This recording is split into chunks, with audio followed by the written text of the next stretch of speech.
буквально за 2-3 года технологии так резко шагнули вперед, что с помощью команды, которую мы привлекли сюда, а это уже нейрокреатор Анри Бумба, это режиссер Тимур Кылькискири, который помог нам облачить вот эту идею в уже окончательную концепцию, и с помощью искусственного интеллекта мы смогли сделать так, что несколько полотен разных абхазских художников, наших любимых, да, мы смогли сделать из этого небольшой проект.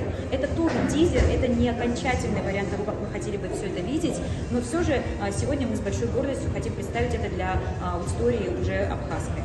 С одной стороны, вначале это пугает, но технологии пришли в нашу жизнь, и с осторожностью их осваивали. Теперь уже углубился, и я понимаю, что это новые возможности, это новый взгляд, и почему бы этим не пользоваться. И тем более так сошлось, что предложили такой проект. До этого я работал там с фотографиями, с видео, а тут картины. И тут, конечно, и нейросеть уже работает по-другому.